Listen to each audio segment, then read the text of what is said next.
The rifle felt wrong in her hands. The course felt impossible beneath her feet.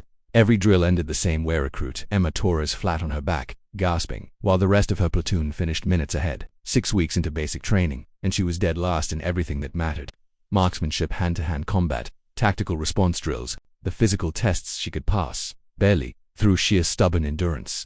But combat scenarios required something she apparently didn't have: instinct, aggression, the killer edge that turned soldiers into warriors.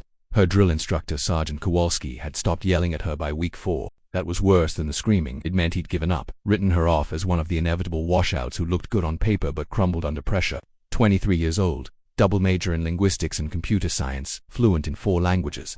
None of that mattered when you couldn't clear a room without freezing. "Torres, you're thinking again," Kowalski muttered during a particularly disastrous close-quarters drill. "Stop thinking, just react." But Emma couldn't stop thinking. That was the problem. Every scenario became a chess game in her mind, variables and probabilities and outcomes branching into infinite possibilities. By the time she'd calculated the optimal response, the threat had already won. The breaking point came during the final evaluation before the cut. Live-fire exercises, simulated hostage situations, everything that would determine who stayed and who went home. Emma failed spectacularly. She hesitated on the breach. She took cover when she should have advanced. She questioned every decision until the decisions made themselves badly. When the scores posted, her name sat at the bottom with a red flag beside it, recommended for elimination. She had 72 hours to appeal or pack her bags. She chose neither. Instead, she sat in the empty barracks that night, staring at her service rifle, wondering why she'd thought she could do this. Her parents had been right. Her professors had been right. She was built for analysis, not action. Some people weren't meant to be soldiers. The door opened without warning. Emma jumped to attention, but the man who entered waved her down. He wore simple fatigues with no insignia, no name tape, nothing to indicate rank. But something about the way he moved, economical, predatory, made her spine straighten.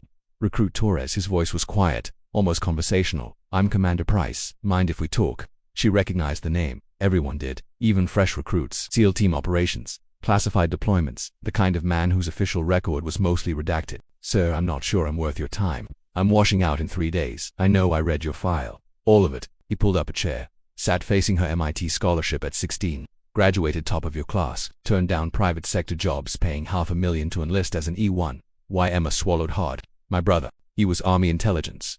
Killed in Kabul 2 years ago. I thought you wanted to honor him. Continue what he started, by being a mediocre rifleman."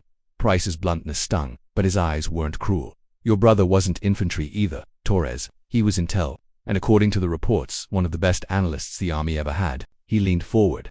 "You've been trying to be the wrong kind of soldier, sir. I don't understand. You freeze in combat drills because you're not a combat soldier. You're an intelligence officer trapped in basic training, trying to force yourself into a mold you were never meant to fit." He pulled out a tablet, swiped through pages of data. "I've been watching you for 2 weeks. You know what I saw?" She shook her head. "During that hostage drill where you failed, you identified 3 details every other recruit missed. The hostage was left-handed but signing with his right hand a stress signal. The terrorist spoke with a Yemeni dialect but claimed to be Saudi cover identity. The bomb timer showed 12 minutes but was wired to a phone receiver remote detonation capability. Timer was a fake." He set down the tablet. "You cataloged all of that in 30 seconds. Then you froze because you were trying to be Rambo instead of being yourself." Emma's heart raced. "I noticed those things, but they didn't seem relevant to clearing the room." "Exactly, because you're not meant to clear rooms. You're meant to tell the room clearers what they're walking into." Price stood. "I'm pulling you from basic, effective immediately. You're being transferred to intelligence training, specialized program, very selective. We need people who think like you do, people who see patterns, who question, who analyze." "But I failed." "You failed at being something you're not. That's not the same as being a failure." He moved toward the door, then paused. "Your brother's last report before he died identified a terror cell that saved 200 civilian lives. He didn't fire a shot to do it. He just saw what others missed and asked the right questions." Price looked back at her. "The military doesn't just need trigger pullers, Torres. We need people who make sure those triggers get pulled at the right targets."